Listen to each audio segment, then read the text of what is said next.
Ini ang pinili ay 2025. Ang special coverage ng Digicast Negros. Kagyari na ang nagapangunang mga balita subong adlaw, Mayo 13.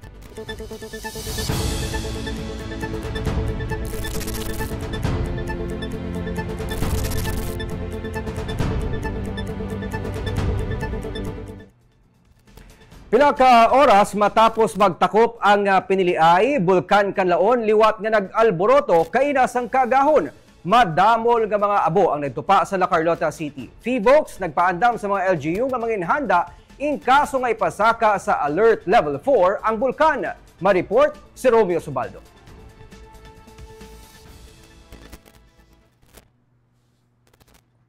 Las 2:55 kainas ang kaagahon, liwat nga nag-alboroto ang Kanlaon. Naglawig sang 5 ka minutos ang pagbuga sang abo kag incandescent pyroclastic density sang bulkan. May ginbugaman ang bulkan nga mga bagay nga nagtugas ang pagkasunog sa mga pananom sa palibot sang crater. Matapos ang pag-alboroto, nadagdag na ang abo. Mas malapad nga area ang nasakupan sang ashfall. May ginreport nga ashfall sa La Carlota, Bago City kag Banwa sang La Castellana. Sa La Carlota, ang barangay Araal ang isa sa mga natam-an sa ashfall. Nagsigi-sige ulan ang abo matapos mag-alboroto ang bulkan. May mga post na sa Facebook. Oo. Tapos ang dalan, sir? Mas... Ate, ang dala niya matamat na lang kay Lawig. Maguro mga hasta alas 12 aga, sige pa asphalt eh. Halin sa pagbugaya. Tungod nga ang kwan, taas. Taas ka tama? Taas. Ganit na puno sang abo ang mga dalanon. Kung magsugat anay ang mga salakyan, nagapuog ang abo. Hindi makitaan ang dalan. Sa drone shots sa Araal kag Hagimit, makitaan nga halos tanan nga balay, abo na ang kolor sang mga atop. Pati mga katubuhan kag mga tanom sa palibot natabunan sang abo. Gani ang tindera nga si Fela May Ormando liwat-liwat sa pagpanilo sang ginabantayan nga baligyaan sang fishbowl. Pati ang karatula sang baligyaan hindi na mabasahan ang ngalan kay natabunan sang abo. Natunan mo na nga usulod sa... Sulit ka na, lupok kasi sa kanaon. Amo gini kami ako ang obra. Oo. Wala lang gyapon eh. Obvious lang gyapon ang ako ang obra din. Sulit lang. Nagapabilin sa Alert Level 3 ang Kanlaon. Butsilingon, nagapabilin nga may magmatic unrest sa bulkan kag posible pa ini nga maglupok liwat. Suno kay FIVOX Director Teresito Bacolcol, pwede liwat mag-alboroto ang bulkan ilabi na nga nagadamo ang pagtayog diri. Gani suno sa iya, dapat wala sang tao sa sulod ng 6 km danger zone kay tuman kadelikado. Ginpahibalo naman ang mga LGU nga manginhanda in kaso nga ipasaka sa Alert Level 4 ang Kanlaon. Suno sa punong barangay sang Araal, handa na sila para diri. Nagakahulugan ini nga wala na may mabilin pa sa ilang barangay. Pag Alert Level 4, tanan kita diya, amo nang gina-expect naton. At tanan diya di sang barangay Araal, ma-evacuate din sa La Carlota. Paubos din nga Araal. Oo. Ready ka muna sir mag-alert in case mag-alert level 4? Yes, so naka-ready. May mga contingency plan naman kami sa DRRM naman. Nagapaanda man ang FIVOX sa mga LGU sa palibot sa bulkan in kaso magbubuo ang ulan kay mahimo ini magresulta sa lahar. Romeo Subaldo para sa Digicast Negros. Labi ang pagpasalamat sa Commission on Elections nga natigayon human ang piniliay kag nag-moderate explosive eruption ang Bulkan Kanlaon. Sunod kay Attorney Josel Macoti, ang Assistant Regional Elections Director sa Negros Island Region, ang ilalanggid nga pangamuyo nga hindi maglupok ang bulkan sa adlaw sang eleksyon. Ginsabat sunod sa iyang ilang pagpangamuyo bangod nakibot man sila nga pagkatapos ang adlaw sang eleksyon naglupok ang bulkan. Damlag pa ginsiling na sang COMELEC nga ang tuyo sang pamuno sini Chairman George Garcia nga wala sang may matabo nga failure of election. Gani ginpahanda na sila sang contingency plan sa tuyo nga madayon ng eleksyon anuman ang sitwasyon sa bulkan. Samtang ginpasalamatan man sang COMELEC nga magluwas na tabo sa Silay City nangin relatively manageable ang election. may room for improvement suno sa iya. May mga nagbisyo man nga ACM kag USB pero ini ang nahatagan sa nagakiigo nga solusyon. Natigayo ng mga proklamasyon suno sa iya. Mataas para siya ang success rate sa election sa Negros Occidental. Pero from 1 to 10, I could say mga 8. Yes. Sir, yung pagputok ng Tanaon, walang naging epekto sa election natin? Tag-godness talaga. Ini-hold niya talaga. No? Ini-hold niya talaga ng one day. Yun yung request namin. Yung din yung ginagawa ng Panginoon. Sabi lang namin, Lord, kahit one day lang talaga. Yung election day, hindi pumutok. Parang divine intervention, sir. Sasabi ba natin yan? Yes, it's a answered prayer actually. Kasi yun yung talagang pinag-pray namin na both Pres Ayan and Director Castellano. Yung talaga na, Lord, sana wag lang pumutok on election day.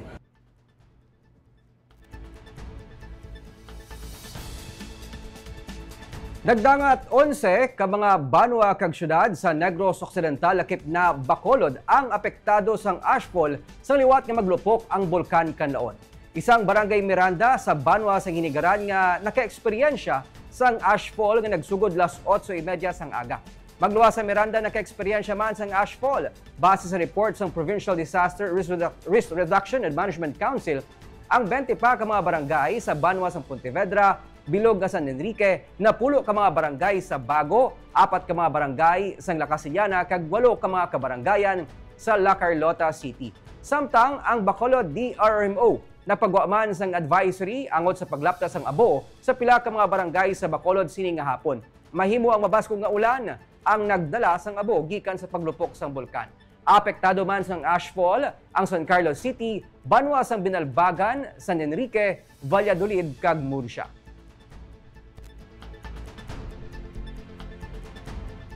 Siyam ka mag-asawa, mag-utod, mag-amay, magtiyo ang pila lang sa mga nagdalaog nga tandem sa pagka-mayor kag vice-mayor sa probinsya. May report si Barbara Mijares. Sa Cabancalan City, re-electionist nga si Mayor Benji Miranda ang nagdaog liwat. Asawa niya nga manunudlo nga si Divina ang nagdaog bilang Vice Mayor. Sa Hinigaran, nagdaog bilang Mayor si Mary Grace Arceo. Bana nga si Mayor Nadi ang nagdaog bilang Vice Mayor. Sa Moises Padilla, re-electionist Mayor nga si Elia Garcia Yulo ang nagdaog. Amo man ang yabana nga si Felix Matias bilang Vice Mayor. Mag-utod naman ang nagdaog sa La Castellana. Nagdaog si Añejo Nicor bilang Mayor kag Vice Mayor naman si Mayor Romayla Nicor Manggilimutan. Sa Sipalay City, re-elected Sunday Mayor Gina Montilla Lizares kag utod niya si Vice Mayor Oscar Montilla. Sa Kawayan, re-elected man ang mag-utod nga Sunday Mayor John Ray Tabuhara kag Vice Mayor Jing Tabuhara Soriano. Sa Banwasang Ilog, gikan sa mag-utod, karon mag-amay ang nagdaog. Re-elected si Mayor John Paul Alvarez kag nagdaog man ang iya nga bata nga si John Paulo. Mag-amay man sa Ibi Magalona. Nagdaog bilang mayor si Matthew Luis Malacon. Anak siya ni Mayor Marvin Malacon nga nagdaog naman bilang Vice Mayor. Sa Cadiz City, re-elected si Mayor Salvador Escalante Jr. nga unopposed. Vice Mayor naman ang iya hinablos nga si Vincent Escalante. Barbara Mijares para sa Digicast Negros.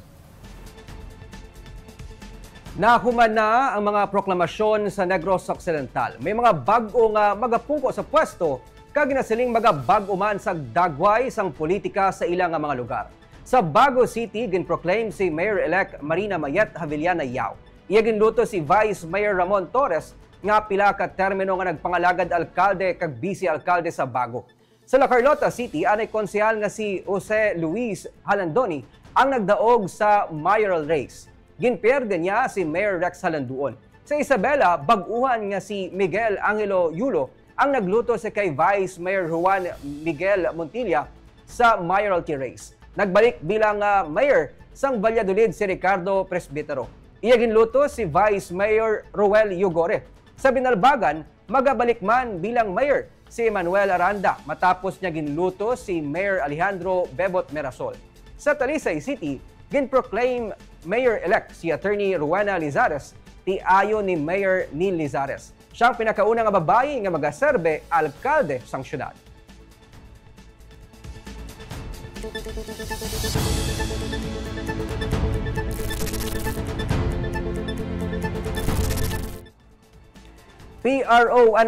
ginsiling nga generally peaceful ang eleksyon sa Negros Island Region. Tineruhay sa Silay City, Macabig nga isolated.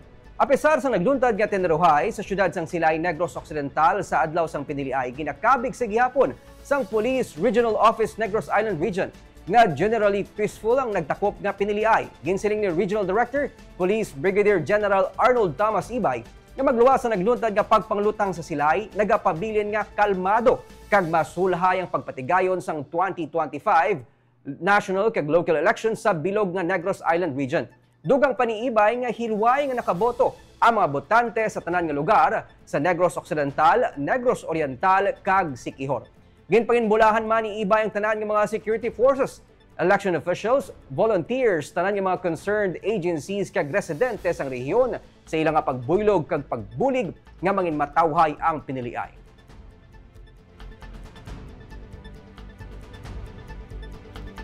Isa ka lalaki patay sa pagpangluthang sa computer shop sa Bacolod City. Igos ang bala sa ulo ang naagom sa wala pa makilalan nga lalaki matapos inyang ginluthang sa isa ka computer shop sa Puruklubi sa Barangay 3 sa syudad sa Bacolod kainasang kaagahon. Ginsiling ni Police Major Eugene Tolentino, ang hepe sa Bacolod City Police Station 2, nga base silang investigasyon kag panaysayon sa mga saksi. Tupaday lang nga nagahampang sa computer shop ang biktima kag ang suspect nga padayon pa man niya gina-identify. Sunod sa mga nakakita, may upod nga isa ka babayi ang gunman kag samtang nagaistoryahanay ang mga ini. May gamay nga paglalisay sa ilang adwa.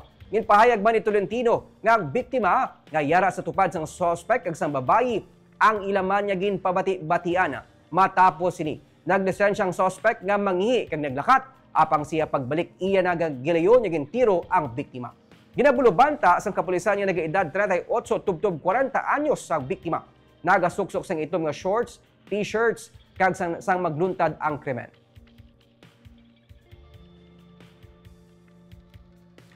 Katapos ang Team Asenso Bacolod sa pagpanguna ni Congressman-elect Albi Benitez, mayorya nga nangin madinilag-on sa piniliay. Mayor-elect Greg Gasataya nagapanawagan sa liwat nga pag-ugyon matapos ang eleksyon. Yari ang report.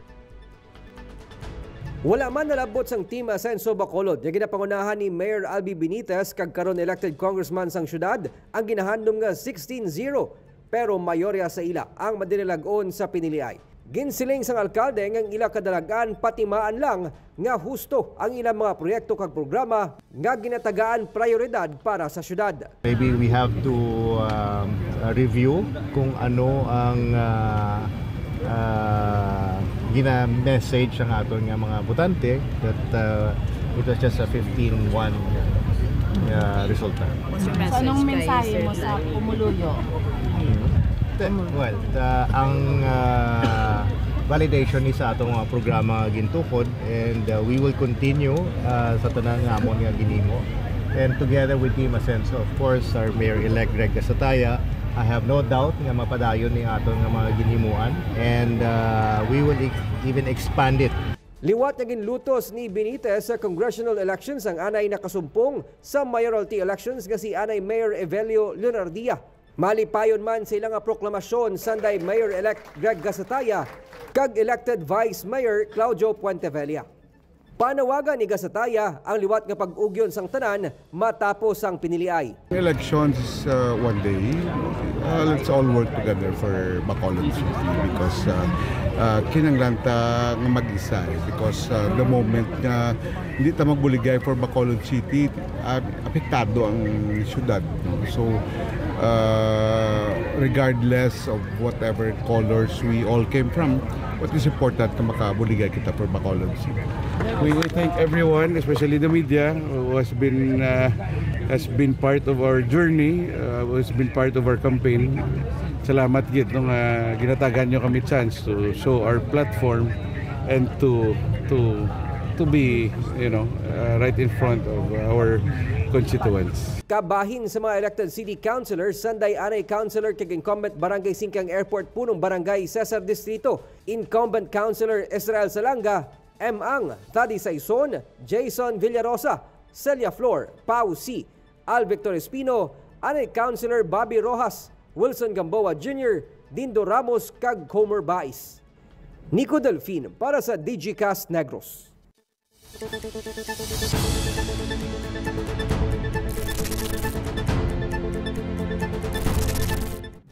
Kag sa inilang man nga hapon na tigayon ang proklamasyon sang pila ka mga provincial officials. Sa boto nga 911,614 ginproklamar nga governor-elect si Negros Occidental Governor Eugenio C. Lacson. Daog man ang iyang tandem nga si 4th District Board Member Jose Benito Alonso bilang Vice Governor-elect. Si Victoria City Mayor Javier Miguel Benitez ang ginproclaim Congressman-elect sang 3rd District. Si Vice Governor Jeffrey Ferrer ang ginproclaim Congressman-elect sang 4th District. Siyang nagpanumpa ginayon kay Governor Lacson. Ginproclaim man bilang Board Member-elect sang 4th District Sanday Paula Alonso kag Bago City Mayor Nicolas Yulo. Ginproclaim nga nagdaog man sa 3rd District bilang Board Member si incumbent Board Member Andrew Montilibano kag Attorney Bambi Di Pasukat. Ginproclaim man nga nagdaog Sanday Re-electionist Board Member Paul Guanzon sa 2nd District. Samtang nagapasalamat si Lacson sa higayon nga ginhatag sa iya sa mga Negrense nga makapangalagad para sa iya nga 3rd kag final term. Saad niya nga padayon siya nga magaserbe nga may pagkatampad kag integridad. Mensahe niya man sa mga nagdaog nga ihatag ang ilang nga best sa pagpangalagad labi na nga 3 ka tuig tuman kalipot nga panahon. Of course, pasalamat dito sa trust and confidence na ginatag sa ako. Rest assured that our team here in the Capitol building will continue to serve you with honesty, with integrity, and most important with the heart. No? So, amo na lang din ang akong pumesa sa ila for my 3rd and final term.